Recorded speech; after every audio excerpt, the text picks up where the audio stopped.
ওদালগুৰি জিলাৰ ধনশ্ৰী ঘাটত শ্ৰীমন্ত শংকৰদেৱ সংঘৰ ওদালগুৰি জিলা শাখাৰ উদ্যোগত আৰু জিলা সেৱা বাহিনীৰ সহযোগিতাত নৱপ্ৰজন্মক ভগৱতমুখী কৰাৰ উদ্দেশ্যে এক বিশেষ কাৰ্যসূচী অনুষ্ঠিত হয়। কৰিয়া কুমাৰ ফালে ভাগৱত ধৰ্ম এই শ্লোক ওপৰত নৱপ্ৰজন্মক আকৃষ্ট কৰাৰ ওপৰত ব্যাখ্যা কৰি বুজাই দিয়ে বুলি শংকৰদেৱ সংঘৰ সম্পাদক মৃণাল কলিতাই জানিবলৈ দিছে।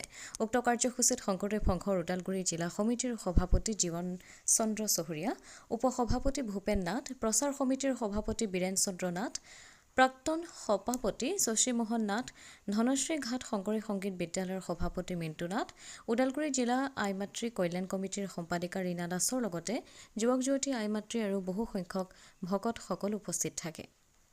শ্ৰীমন্ত শংকৰদেৱ সংঘৰ অনুষ্ঠানটোৰ নামেই যাৰ পৰিচয় আপোনালোকে জানেই। বিভিন্ন সময়ত বিভিন্ন প্ৰেক্ষাপটত শ্ৰীমন্ত শংকৰদেৱ সংঘই জাতিটোৰ কাৰণে, অসমীয়া সমাজৰ কাৰণে আৰু বিশেষত সমগ্ৰ মানৱ জাতিৰ কাৰণে কাম কৰি আহিছে। আৰু শ্ৰীমন্ত শংকৰদেৱ সংঘৰ সেৱা বাহিনীৰ এটা অসমীয়াই নহয় বিশ্বব্যাপী এটা ইতিহাস আপোনালোকে জানে আছে। সুশৃংখলিত, পৰিমাৰ্জিত, শান্ত, ভক্তিভাৱেৰে পৰিপূৰ্ণ হৈ থকা এটা যুৱ দল বা যুৱ সংগঠন হিচাপে আমি সেৱা বাহিনীক প্ৰতিষ্ঠা কৰা হৈছে। গতিকে শ্ৰীমন্ত শংকৰদেৱ সংঘৰ কেন্দ্ৰীয় সেৱা বাহিনী প্ৰচাৰ উপসচিব হিচাপে মই অতি সগৌৰৱে ক'ব বিচাৰোঁ, বৰ্তমান এই সময়ত বা এই যুগৰ যি প্ৰভাৱ, কলিযুগৰ ভোগবাদী এই সমাজখনতো শ্ৰীমন্ত শংকৰদেৱ সংঘই উঠি অহা নৱপ্ৰজন্মক ভক্তি ভাৱনাৰে, আধ্যাত্মিকতাৰে এই মানৱ জাতিক বা এই মানৱ জাতিটোক শক্তিশালী ৰূপত প্ৰতিষ্ঠা কৰিবৰ কাৰণে সেৱক সেৱিকাসকলক আধ্যাত্মিক জ্ঞানেৰে আগবঢ়াই নিয়াত এক অভিনৱ আঁচনি গ্ৰহণ কৰিছে। বিভিন্ন সময়ত বিভিন্ন কৰ্ম আঁচনিয়ে আমি যুৱক যুৱতীসকলক আধ্যাত্মিকভাৱে শক্তিশালী কৰিছোঁ।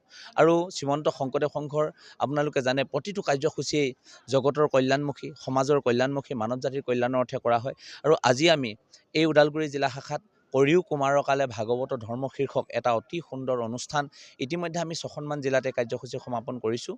আৰু প্ৰতিখন জিলাতে ইমান ধুনীয়া সেৱক সেৱিকাসকলৰ সহযোগিতা আৰু তেখেতসকলৰ পিতৃ মাতৃসকল, অভিভাৱকসকলে আমাক সহযোগিতা প্ৰদান কৰিছে।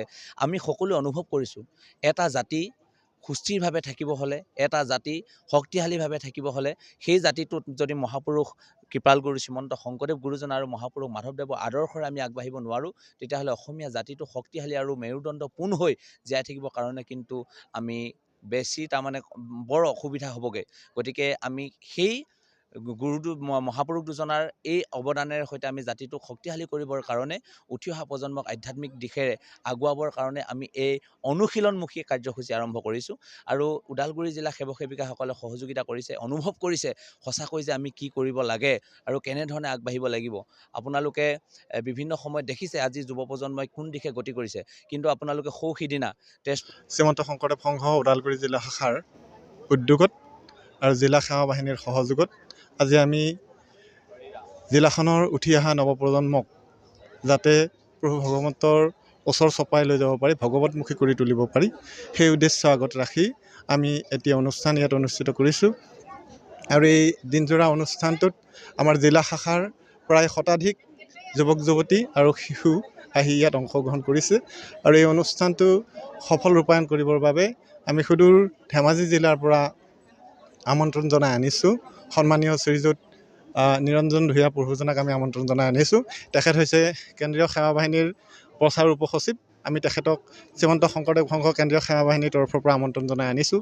আৰু তেখেতে এটা সুন্দৰ অনুষ্ঠান এটা আমাক আজি উপহাৰ দিছে। আমি নথৈ আনন্দিত হৈছোঁ।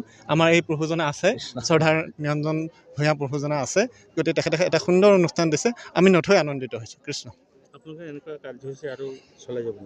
নিশ্চিতভাৱে এইটো আমাৰ জিলা শাখাৰ প্ৰথম কাৰ্যসূচী। এই প্ৰথম কাৰ্যসূচী আমি যুৱ প্ৰজন্মক কেনেকৈ এই ধৰ্মীয় দিশটোৰ প্ৰতি আমি আগুৱাই আনিব পাৰোঁ, এইটো প্ৰথম কাৰ্যসূচী। নিশ্চিতভাৱে অনাগত দিনত আমি আকৌ এনেধৰণৰ কাৰ্যসূচী ৰূপায়ণ কৰিম। সচৰাচৰ দেখা যায় আজিকালি নৱপ্ৰজন্ম উশৃংখল পৰিৱেশ। হয়, আমি এই কথাটো যদিও সমাজত কোৱা মেলা হয়, কিন্তু আমি কথাটো একে আষাৰে মানি ল'বলৈ টান পাইছোঁ। কাৰণ আমি শ্ৰীমন্ত শংকৰদেৱ সংঘৰ যিসকল যুৱক যুৱতী আপোনালোকে আজি ইয়াত দেখা পাইছে, এটা সুন্দৰ পৰিৱেশ আপোনালোকে দেখা পাইছে, গতিকে এই কথাটো আমি একে আষাৰতে আমি অস্বীকাৰ কৰিছোঁ। আমাৰ শ্ৰীমন্ত শংকৰদেৱ সংঘৰ যুৱক যুৱতীসকল উশৃংখল নহয়। মাজবাটৰ পৰা অমৃত নিউজ 24/7।